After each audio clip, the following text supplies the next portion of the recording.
Hello and welcome to the TCF Morning Show. It is Friday, July 9th, and this morning I am joined by Boomy at Boomy TCF and Matt Schoolfield at schools_01. On Twitter, I am Zach Lilia at ZLilia TCF. The main page is at typical_Chicago. This morning we will have another guest of the Connect Roasters family, the founder of Connect Roasters, Caleb Benoit. It was awesome to have him on. If you want to follow him on Twitter at Caleb Benoit at Connect Roasters. Like I said, we're going to be talking about them for the whole trip. We'll be talking about them for a long time because they are a sponsor of the show now. Connect Roasters. Awesome interview with him. He's a really cool guy. We also, unfortunately, will be talking about the Chicago Cubs who lost 11 straight, and now are becoming sellers. They won a game, but are now losing as we finish up the show here. 11 Eight nothing. eight to nothing. Oh, it's 8 11 nothing. nothing. No, excuse me. It's 8. I was looking at a different I didn't know if score. they hit the It is. three-run homer there. It's bad deal. Bad deal. What's They become frightening? sellers. Jed Hoyer pretty much came out and said that today for the next 3 weeks. He'll be on the phone, but we'll get into that. White Sox, 7.5 game lead in the division over the Cleveland Indians. Tampa Bay Lightning are the Stanley Cup champions. Uh, we are in the NBA Finals. The Suns have a 1-0 lead as we record, but they are up in the game right now. It's fourth quarter. They're up 93-86, but it'll be close to over by the time we get done with the show. And we're going to end the show here like we always do with Boomy's Wacky Web Story. If you want to follow us on Facebook or Instagram, type in Typical Chicago Fans. You will find us on there. Go over to the YouTube page, subscribe to the YouTube page. All our morning shows, podcasts, interviews are on there. We're going to have some rest stop reviews. We're going to have a bunch of videos coming on out there on the YouTube page within the next week or so because we leave Sunday morning. Me and Boomy do this our last show before that. We'll get more into that. And then if wherever you get your podcast from, type in Typical Chicago Fans. You will find us on there. If it's Apple, please subscribe, rate, and review. If it's anywhere else, like you said, just type in Typical Chicago Fans. You will find us on there. Shout out to 26shirts.com. Chicago Boomy's got the shirt on right there. If you want a shirt just like that, go over to 26shirts.com. Chicago, use the promo code Typical Chicago Fans at checkout for 15% off of your purchase. Again, that is Typical Chicago Fans at checkout for 15% off of your purchase at 26shirts.com. Chicago. Boys, how are we doing? Well, other than being a Cubs fan right now, things are pretty good, man. Like you said, we leave in a couple days for Colorado for a week, It's but almost vacation. yeah, things are good. Like I said, other than being a Cubs fan, so Hey, we're going to see some good baseball home run derby on Monday, Boomy. Keep your head up. that valid point. Not so great on this end, boys. I don't know if you were paying attention, but the Brewers just hit a 2-run homer to take a 5-3 lead in the bottom of the eighth. That team is not missing anything right now. It's absolutely unreal. It's unreal. Like to overlap their hot streak the way the Cubs have gone, just absolutely frigid. They went in such opposite directions. The It is Cubs were fascinating how that like what that's were the they? stuff you 3 games. that's They had like a 3 game lead in the division at some point. that's like the stuff you dream of when your team's like 7 back and you're like Oh, hoping to get back into the race. Like, well, if we win 8 in a row and they lose 6 of 8, we're right back into it. That doesn't normally happen, and just did though. And it's just it's the end, and it's crazy. This team's it's the end for this run. It's nuts. it's not good, but we'll get more into that. We're going to start off the show on a happy note. We're going to have our interview with Caleb Benoit. He is the founder of Connect Roasters. It was an awesome interview with him. Me and Boomy did. So let's throw it over to that right now. Ladies and gentlemen, we have a very special guest to welcome to the podcast. He's a graduate of Olivet Nazarene University, but he's also the founder of Connect Roasters, where he's built a partnership with Ian Happ and is taking over the coffee game. You can follow him and Connect Roasters on Twitter at Caleb Benoit, Benoit, and Connect Roasters at Connect Roasters. Also follow Connect Roasters on Facebook and go to connectroasters.com for all of your coffee needs. Ladies and gentlemen, the founder of Connect Roasters, Caleb Benoit. Caleb, how are we doing today, my man? Very good, gentlemen. I appreciate you having me on. I appreciate you giving Connect the opportunity to sponsor the podcast. I listened to the episode with Ian earlier this week, and it's a tough act to follow, but I'm going to do my best. Absolutely. I've actually got a little Connect Roasters on the way to my house right now. It should be here Saturday. I got some of the cups for vacation that me and Boomy are going out to Colorado, so definitely got to go check those out.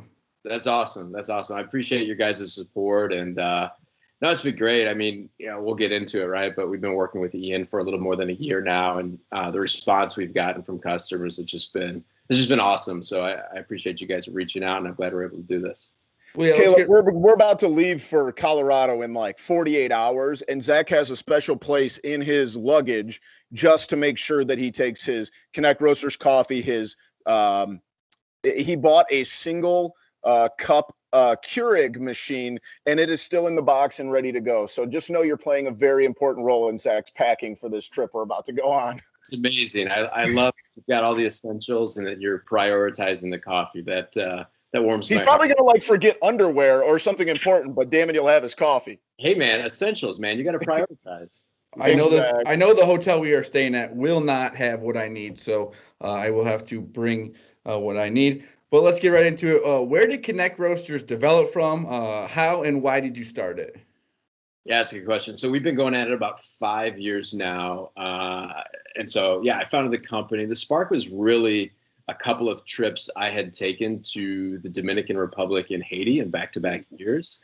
Went with a couple local churches, my church here in Bourbonnais, went on a couple of mission trips where we went down and partnered with some local churches on the island and provided some resources to them and started working with them. And so kind of long story short, that was my first time in a place like that in a developing country and first time seeing like real poverty for myself. And I came back from those trips really having a hard time reconciling this idea that, man, I now knew people, names and faces of folks who don't know where their next meal's coming from, don't have a roof over their head. And so I started thinking about, man, I really want to be a part of the solution to this seemingly tangible problem. And started thinking through like a place like that. What do they have that's valuable? What's a valuable resource?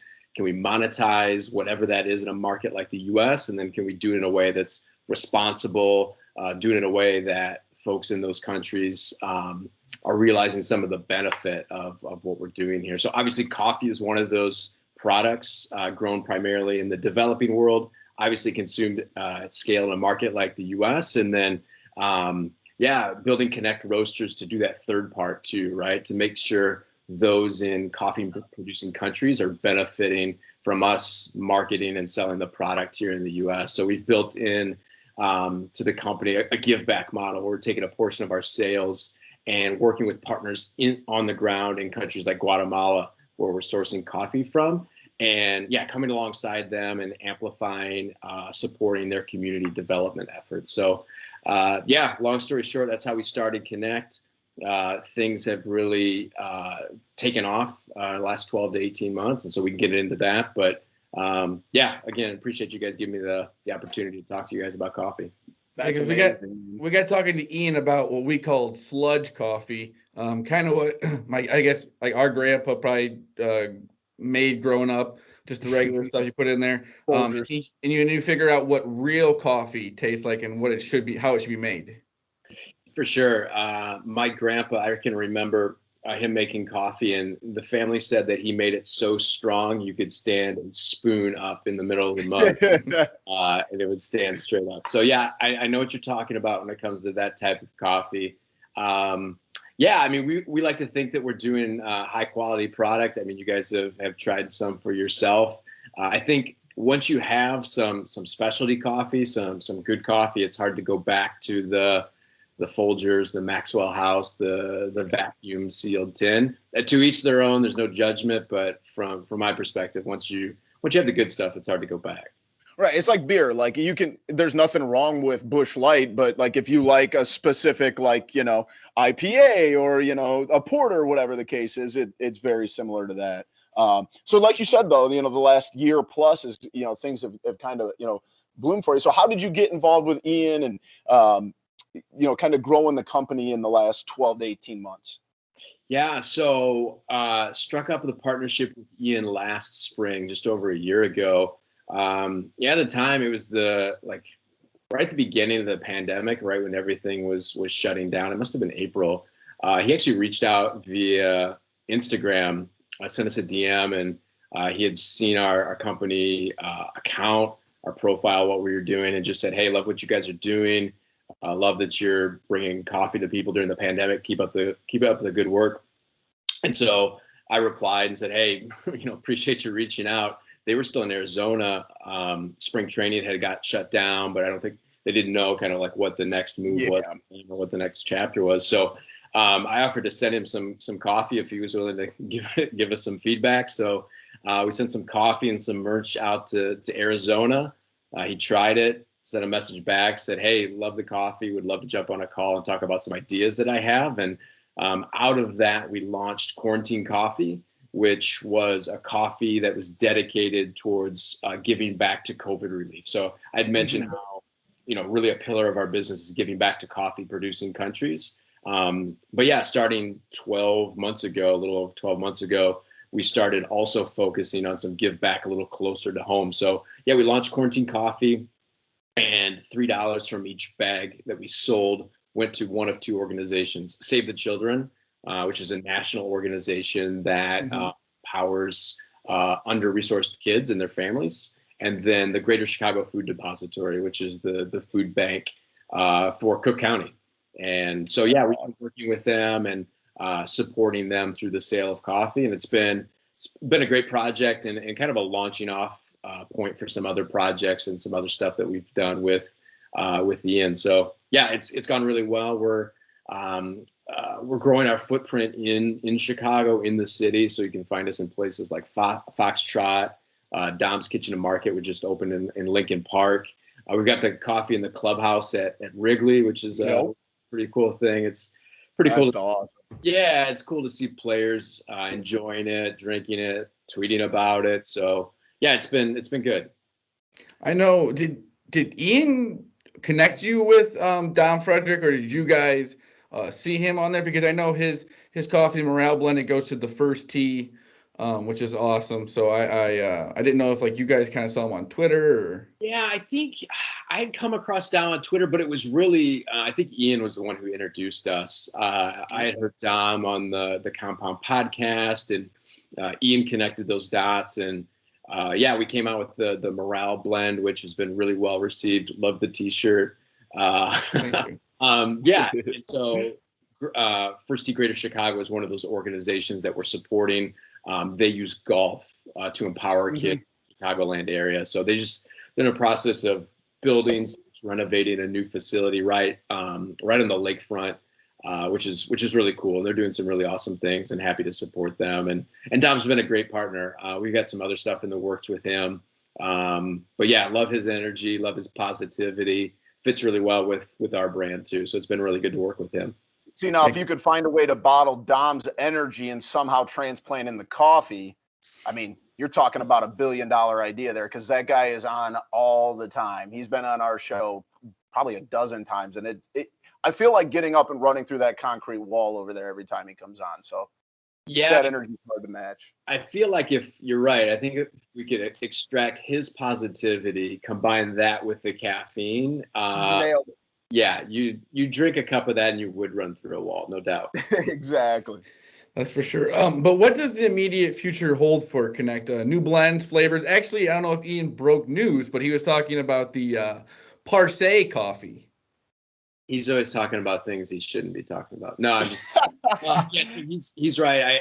I heard him talking a little bit about that. So yeah, we took some coffee before we roasted it, aged it in a Parse rum barrel, and now we're waiting to roast it. We're working on some packaging and some marketing things. So yeah, that'll be coming soon. We're working on some new merch designs, some new T-shirts, some new mugs. There might be something new related to Dom and the Morale brand and what we're doing. So you can see that or look out for that in the coming coming weeks.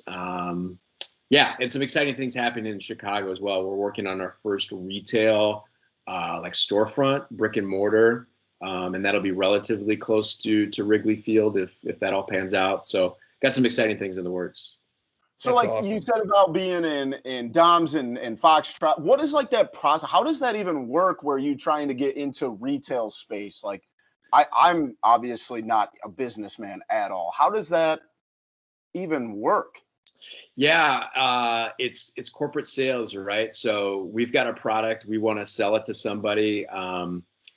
So in a store like that, there's usually different people who manage different product in the store. Sometimes they're called just buyers or category managers. So yeah, it's kind of finding your way to the person in our case who's responsible for purchasing coffee. They're the ones who are responsible for like curating the shelf and deciding what coffee the store is selling, what coffee they're not selling. So yeah, it's finding that person and then kind of telling the story like what we're doing here, right? Like communicating Right. story. I think they're looking for obviously quality product, but also the why. Like why are we doing what we're doing?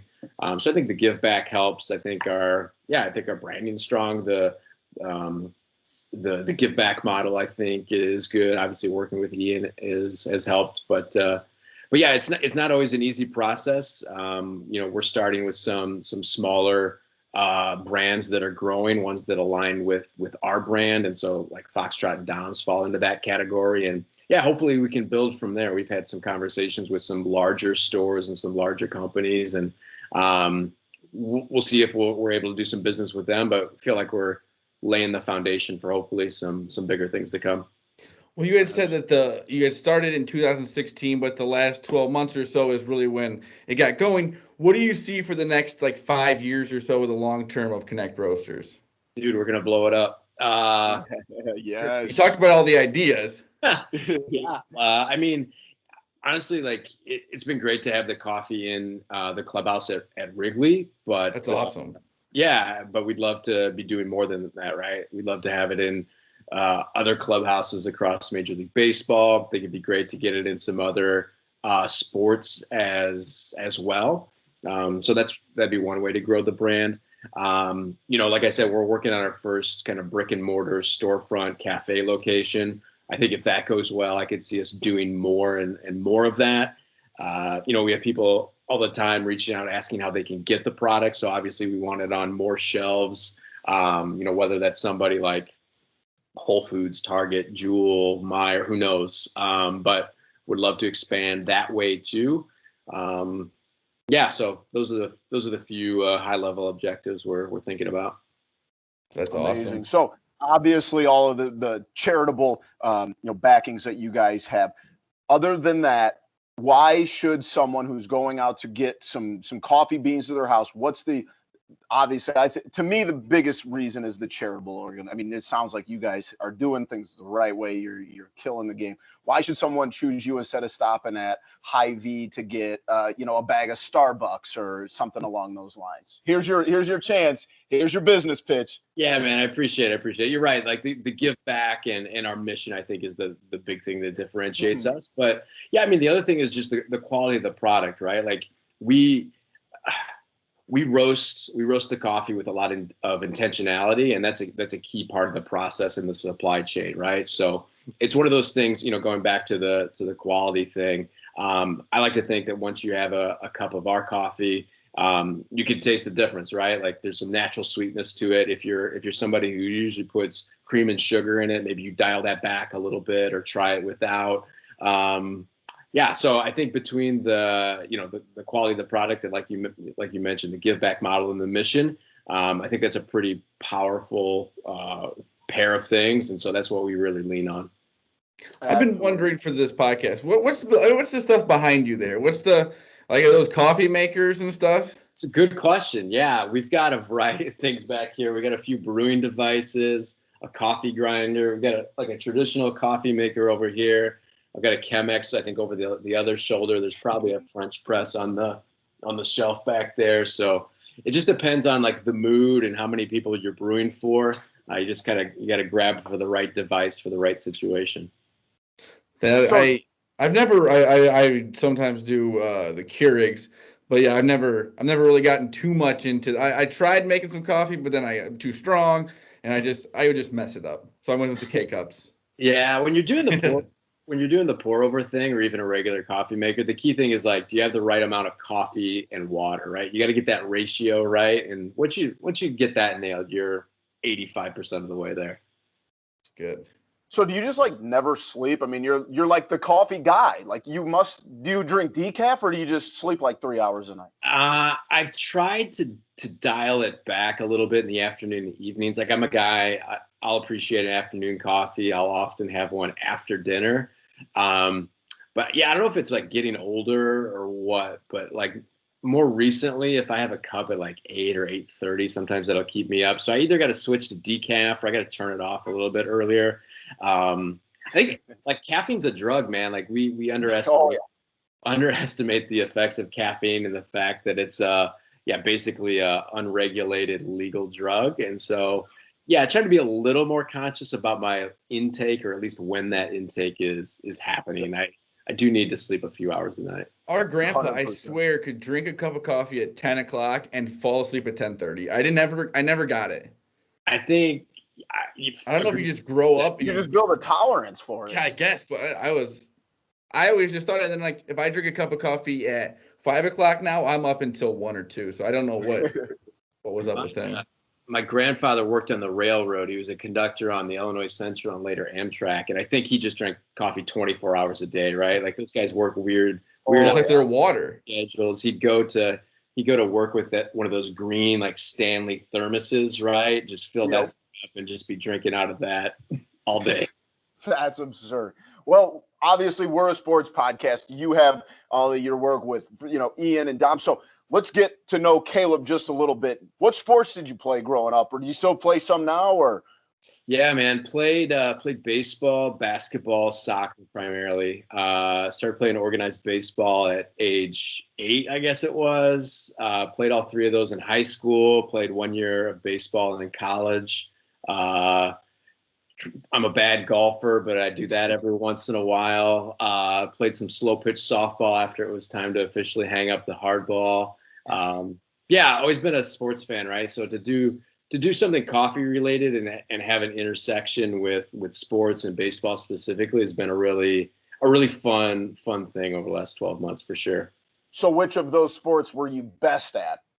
Oh man, put spot here. I don't know. I guess baseball. I played that the longest, I suppose. You played a year in college. I mean, they weren't going to let some scrub on a team. Well, I didn't play very much. I think no, so that 1 year, my freshman year of college, I think we played you played like 60 or 62 games, and I had like 1 or 2 official at bats, right? So it was like you do that for a full season, you're like, yeah, my career's probably over. I'm probably not getting drafted, probably not making it to the bigs. But yeah, I mean, honestly, baseball's always been, I think, my favorite. Grew up going to games with my grandpa. He took my brother and I. My dad and my grandpa coached like little league teams for us, and so yeah, just like I don't know, like a lot of kids, right? Like you grew up playing, you got dreams to make it to the bigs one day. Collecting cards, playing catch with your buddies. Just something that for a long time was really a big part of my life. Even studied journalism in school to try to stay close to sports once the playing career was over. So it's always been one of my loves. All right, and last one I got for you. Outside of sports, outside of coffee, what are some things you like to do with your spare time?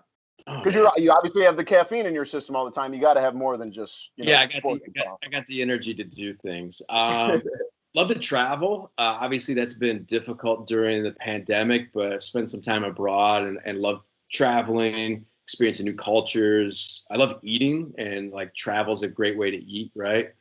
Eat your way Absolutely. Countries. Love to read, love history, read a lot of history and biographies. I'm in the middle of a biography on FDR right now. So yeah, love history and that type of thing. So yeah, between those things and coffee, keep pretty busy. Well, you and Boomy is a history teacher. Oh, weird. We can have a second podcast and talk about exactly. There you go. I'm going to put you on the spot here.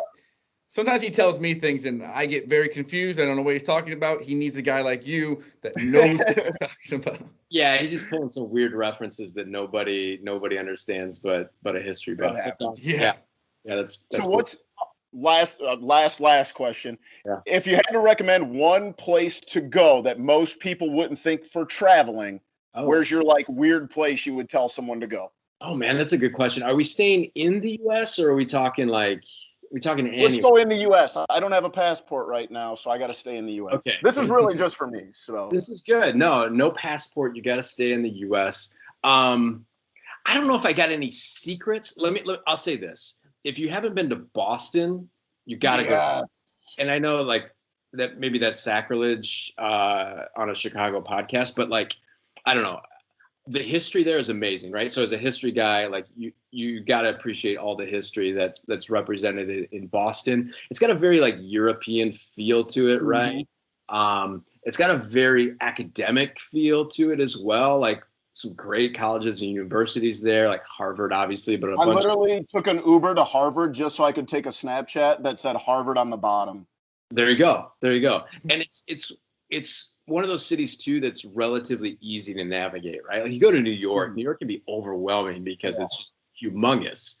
But like Boston's easy to navigate. Great food scene, history.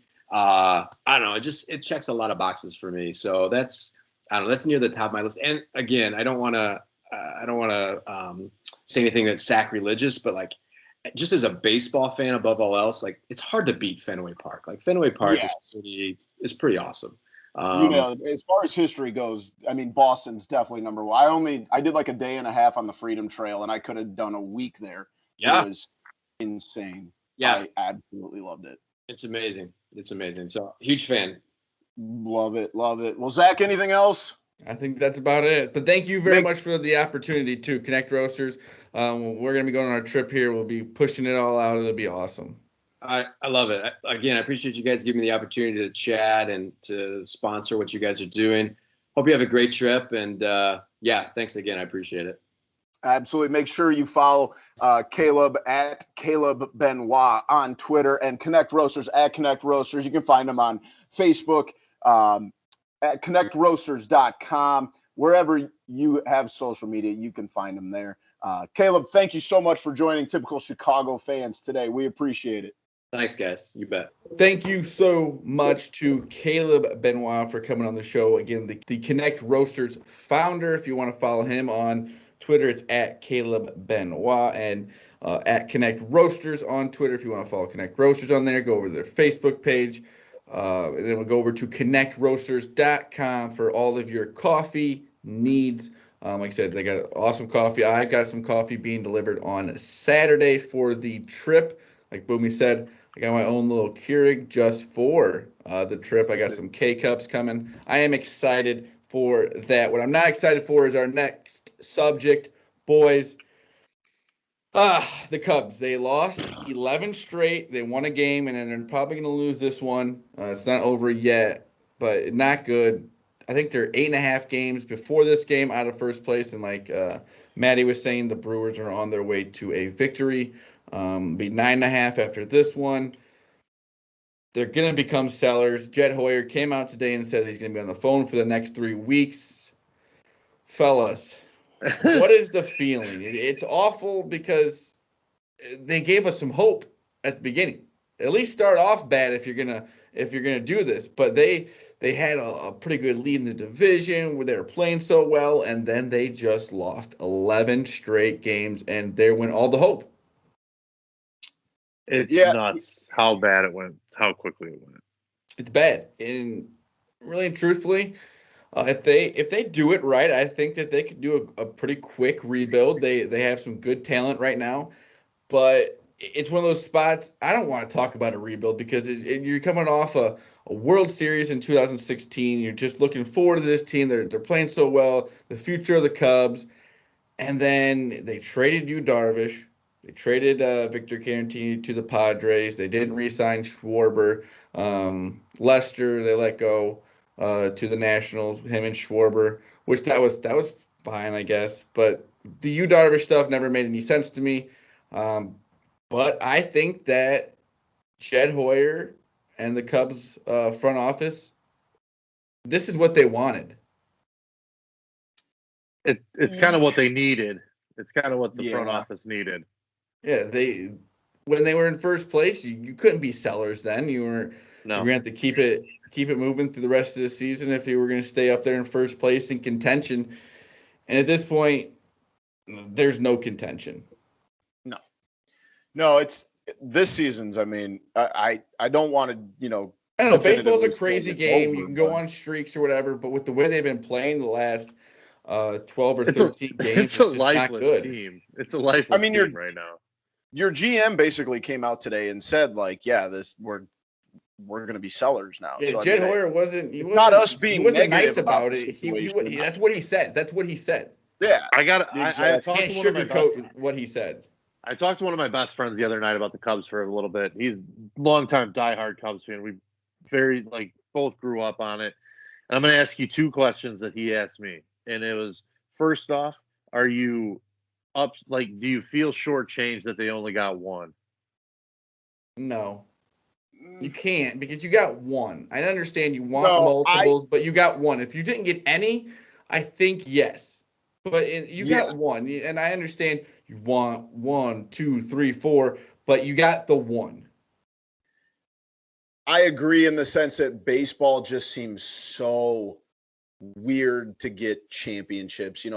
Baseball, I don't know if I want to go into this argument about which sport's the hardest to win a title, but like at the end of the day, I mean, there were some years where on paper the Cubs had a better roster than the teams that they were getting eliminated from the playoffs. And, I like Zach said, I'm glad that they got the one. I see if someone wanted to say yes, I couldn't argue with I'd them. love because, to have 4.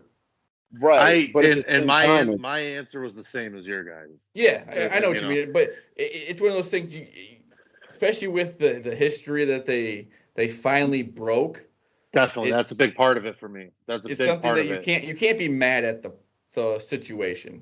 The other question was going into the sale or the trade deadline. What do you want them to just get rid of everybody, or do you want them to hold on to one or two parts? so we kind of talked about this maybe last week, just vague. Like, I think you say that Wilson Contreras is unavailable, Chris Bryant is unavailable, everybody else has something. I mean, and I don't even know if I want to say unavailable, but like if you want those two guys, you're going to have to offer us.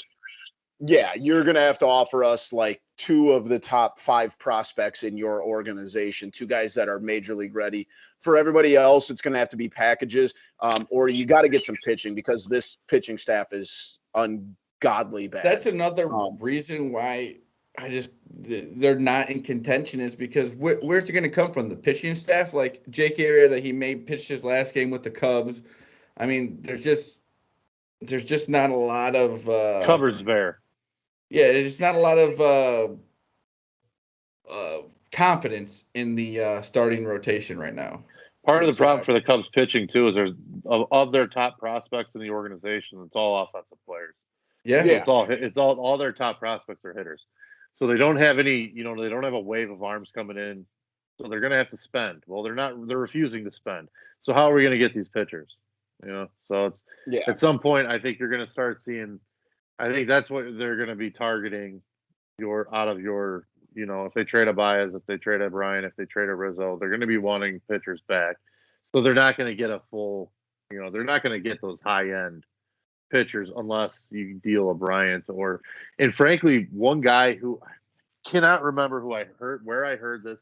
I believe it was Waddle and Sylvie, and I can't remember who they were talking to, but they were asked who on the Cubs has the most trade value of anybody in baseball, or any to all the other teams in baseball. And it's actually Kimbrel. Carrying the most value because also he can be kept for another year too. And so in addition, he's a shutdown reliever. A team needs a closer. He is the guy that he is. And that's saying over Bryant, and that's crazy to me. Yeah. Chris Bryant's a fucking MVP. But the thing is, he's number 1 in his position right now too on the trade market. Right, he is, and he's got control after this year. If there's a mutual option, I believe, for whatever team would deal him and and Kimbrel himself too. So there could be, an extension built in with it too. So I might have a little bit of extra sway there. It's going to be interesting. And you really hope that the front office has done their due diligence, and as far as like the KB contract goes, because if you truly feel that he's going to re-sign with you, then you have to ask, the stars for him. But if you truly think that this is it, you'd better get I'd rather get something out of it than nothing. I mean, it all goes on how those contract negotiations have gone, the talks in the last couple of years. But if you've got the sense that there's, a 1% chance that he's going to sign back with you, you got to try and get something instead of nothing. I agree. And it sucks because you could easily see. Back. No, I don't either. So this is what people are going to be in an uproar, because if KB does get traded, I don't think that there's any team out there that's willing to give up what the average Cubs fan thinks that he's worthy of. Agreed. And that's totally understandable, because you don't know if that guy's going to sign with, unless it's a team that he truly wants to go to, then you can say, hey, he's going to re-sign with you. We need more. But like, the return value is, I'm just trying to tell people to be prepared. The value you think that he's going to bring is probably not going to be as high as what it actually is. I totally agree with you. So sadly, over the next few weeks, some of your favorite Cubs players will unfortunately be traded to other teams for the future. It's what it's come down to at this point. After the 11-game win streak, and like Boomy said, Jed Hoyer said it. It wasn't like he was sugarcoating it. He wasn't being nice about it. He said, I'm taking phone calls for the next 3 weeks. So be prepared. Make a call to the other side of town to see if Kopech's available. The White Sox, I 7.5 game lead in the division over the Cleveland Indians. Eloy starting his rehab assignment. Yep. That's awesome for them. That's one of their best bats coming back. That's huge for them. They're especially with them. They've been injured so much throughout the season. Yasmani Grandal, one of the most recent ones, he's out 4 to 6 weeks. So they're going to want him to Eloy to get back, but you don't want to get him back too quickly because they are in a good spot for the division. You want to make sure that he rehabs the right way. I think that they are going to do that, and then at some point, Robert will start his rehab, and hopefully they're still in a great spot for the playoffs, and they can rehab him the same way and have 2 of the best hitters on their team back. Yeah, they're in a great spot because, like you said earlier, they have like a 7.5, 8-game lead. You kind of have that cushion that you don't have. If they were up at, a game and a half in the division, 2 games, then you might be pressured into, getting Eloy or, Luis back up faster. Now you're in a spot where it's like, hey, it's not feeling 100% yet. Take a couple extra days. You can take 2 days off, at Winston-Salem and not have to play because you feel like you got to get your innings in. You can afford to kind of baby step it back. And if he starts feeling any discomfort, then you can kind of put the brakes on for a little bit because you have a good amount of time and you have a good break or a good lead in the division. And they still have a really good team. Yeah. Oh, yeah. Boom, and Matt, you got anything for the White Sox? It's just like that train just keeps rolling with it, not skipping a beat. It's amazing how many injuries. And they got it's amazing how many better players coming back. Yeah. The injuries that they've taken and continue to just pound through that division. And I know the division's not the best. It's still major league talent. It's still major league teams. They're still plowing through it. And they don't set who's on their schedule. They're just beating the shit out of teams. So, you got young hitters. Tony La Russa looked real good. Or they're covering winning up in spite of him, or in certain cases, in my opinion, possibly that. But guys, hey, he's running the show. So I got a quick stat before we move on. The Cubs just lost to the Phillies, 8-0. I think I heard this correctly. This is the first road, or is it maybe first win over a series win over a team not in their division since like June of 2019. Jesus. Unreal. And they they're bad. They just won a series against the Cubs at Wrigley when they needed it most. Yeah, so there's that. Hockey, Tampa Bay they a gentleman's sweep in the Stanley Cup Finals. Win Hey, their Matty, quick question. Second straight. That's pretty impressive. Yeah, they plowed through it too. All right, Matt, I got a question for you. What's the deal Yeah. with Tampa Bay's salary cap? Why have I seen a bunch of stuff on Twitter about them being super high over the salary cap? Is that true? Or am I missing Blackhawks something? did the same thing. Blackhawks did the same thing. Yeah, the same thing happened with Kane. The salary cap doesn't apply in the playoffs. So if you have a guy on injured reserve, it doesn't reflect against the salary cap. So Okay. if a guy gets hurt and you put him on injured reserve, you get cap relief in that from his contracts to be able to absorb players. So that's how the Hawks still were able to acquire Vermette at the deadline a couple of years ago, in a really big move. When Kane broke his collarbone, Kane came back at the start of the playoffs when there was no cap, and all of a sudden they're $10 million over the cap, and they still have Vermette. Tampa, way. I mean, they 19 went million over. Yeah, wasn't it went nuts. It went nuts. I mean, that's what happens when Stamkos is hurt for a good chunk of the year, or they're protecting him, and Kucherov's hurt for a good chunk of the year, or they're protecting him, and certain other players get hurt and they kind of bury them, and maybe 3-week injuries turn into 5-week injuries. Yeah. 5-week injuries turn into Especially with 8-week injuries. veterans, you can afford to be like, oh, he's 36 years old. Guys that played a shit ton of games last year in a small amount of time in a bubble, and then at the playoffs, and then turned around a quick start to a season. Is that going to become the new norm, or does it kind of I think the schedule should level back out now that they're ending where they are. Before early July. And it's got to be like a situation where schedule again. It's got, if I'm not mistaken, it's got to be a situation where a guy that's making a lot of money has to get hurt at the right time, which obviously isn't going to happen every year. But the timing is a big aspect of it. It plays a big part. You can't. If it becomes too obvious to circumvent the cap, they're going to start penalizing people, and that's where the Hawks got bit with Osa and some other teams. The Devils got bit with Ilya Kovalchuk's contract. So the cap circumvention penalties are going to start coming. It'll be interesting to see what they do to kind of stem this, or if they just agree to both sides just to abolish it, because I think it is kind of bullshit. It's definitely cap, circumvention, whether it's intended or not.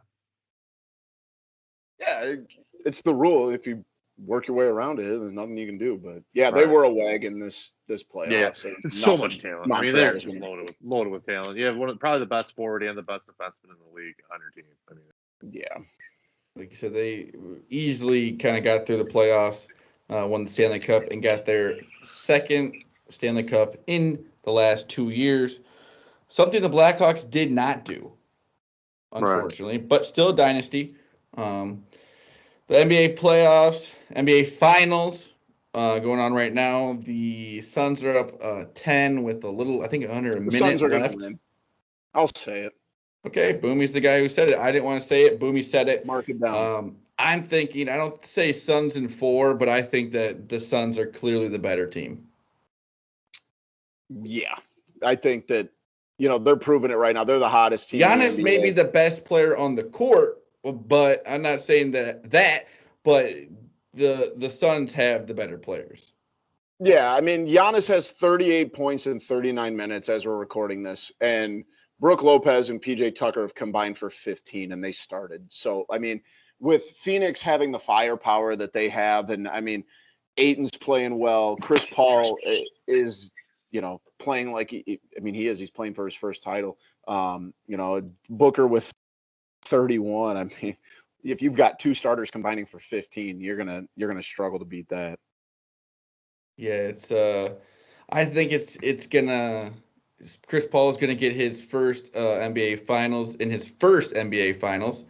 So maybe the Milwaukee Bucks will prove me wrong, but I just think that the Suns are just too good for them. The Bucks have one bench player that has scored more than 3 points, and that's Pat Connaughton. I'm sorry. And he just made those. Yeah, he's got 14, and everybody else that came off the bench has 2, 3, 2. They combined for 7 points outside it. So even off the bench, they've only got 21.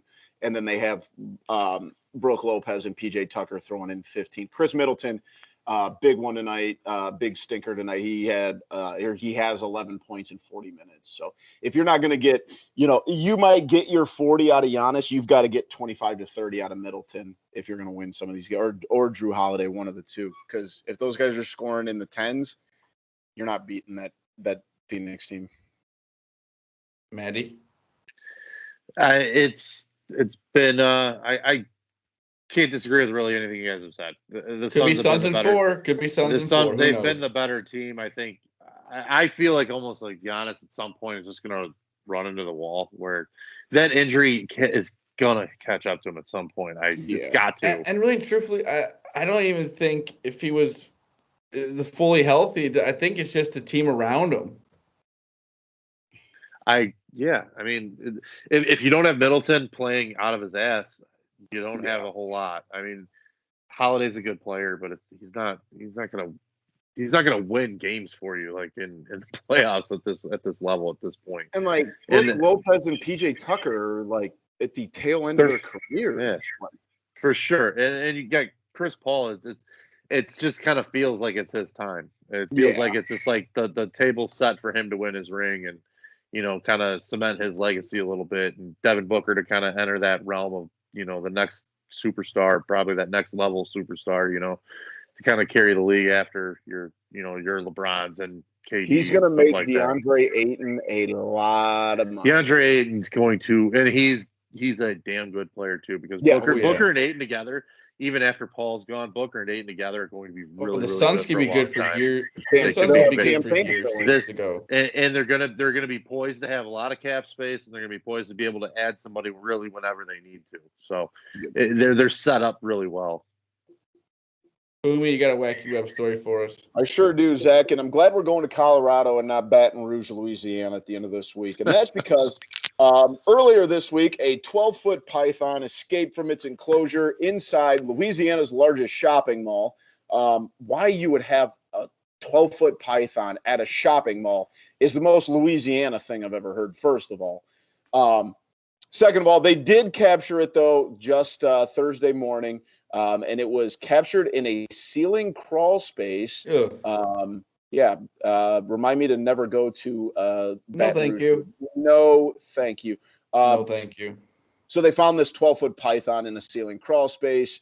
No thanks. That has given me all the reason I need to never step foot in that horrible city. So, thank God we're going to a place that has snakes, like Colorado has. Don't say that. Don't say that. Well, Zach, every place has. I understand that, but just don't say that. Let's just hope they don't have 12-foot pythons at their malls. That is absurd. Let's hope.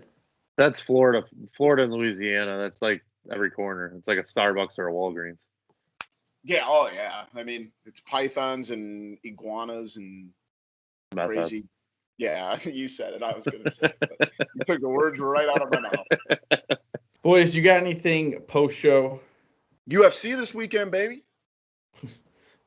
What was that? My uppercut. You didn't see that? I did not see that one. Wouldn't worry. I wouldn't be. Yeah, let's just say. The UFC. You don't even know what happened. You'd be on the ground wondering what just happened. That was the UFC is not looking for Boomy. Let's say that. Let's just say Boomy's on the prelims. The big fight. Anytime McGregor fights, it's always a big thing. You got Poirier. What do you got? True showman. He's a showman. He's a good fighter, phenomenal showman. And it's always a spectacle. It's always fun. I mean, even though the weigh-ins and stuff and the press conferences, he makes it a scene. The sound bites. Did he try to throw a kick at Poirier today? Yeah. Poirier had his hot sauce up there, and McGregor just takes it and threw it off the stage. That's why the UFC asses in the seats. Yeah, the UFC loves him. Oh yeah, I mean that guy's going to be fighting until whenever he wants to quit because they will. It doesn't matter. He was talking about fighting until Diaz they stop again. signing the checks for him. He will be there. He says the Diaz fight will happen too. The Diaz trilogy fight. Yeah, because this is the last fight between those two. So yep, he'll move on after this one. but that is Saturday night. Unfortunately, me and Boomy have an Sunday early morning on Sunday, so we'll have to see what happens there. So who do you got, Zach? Who's McGregor or Poirier? I got McGregor. Maddie? I'm leaning Poirier right now. I'm all over Poirier. Yeah, We'll have to see. I think it's gonna be. I hope it's a good fight. I hope it's a gonna fight too. I've Winner's just got gonna get on Oliveira Conor. too, so it's big fight Yeah. too. Winner Yeah, gets it's for the Oliveira title. belt. It's for a title chance. Right, title shot's on the line. So that's awesome. I'm probably going to be wrong. I've just gotten my hopes up and lost so much money on some of Conor's losses. So done getting. Should be good. I've Should done be the a good same. fight. Good crowd in Vegas too. It's always better when there's a crowd for these things. So Vegas and the UFC Vegas has got to be loving this. Yeah. But thank you to Matt Schoolfield at schools_01 and Boomy at Boomy TCF for joining me this morning. I am Zach Lilia at Z Lilia TCF. The main page is at typical_Chicago on Twitter, Facebook, Instagram. Type in Typical Chicago Fans. You will find us on there. Go over to the YouTube page. Make sure you subscribe to the Typical Chicago Fans YouTube page. Morning shows, podcasts, interviews, food reviews, but we're going to have a lot of food reviews and rest stop reviews and just fun videos coming at you from the Colorado trip. We'll be at the Home Run Derby on Monday. But wherever you get your podcast from, please type in Typical Chicago Fans, and you'll find us on there. If it's Apple, please subscribe, rate, and review. Shout to 26shirts.com, Chicago. Use the promo code Typical Chicago Fans for a shirt just like Boomy has for 15% off of your purchase. Again, that is Typical Chicago Fans at checkout for 15% off of your purchase at 26shirts.com. Chicago also shouts out to Connect Roasters. Thank you to Caleb Benoit, the founder of Connect Roasters, for coming on today. If you want to follow them on Twitter, it's at Connect Roasters, or go over their Facebook page, Instagram page, or go to connectroasters.com for all of your coffee needs. Anything else, boys? Let's have a beautiful weekend. You guys have a safe trip. Oh, Thank you, Maddie. This has been the TCF Morning Show, Friday, July 9th. We love you all. Peace.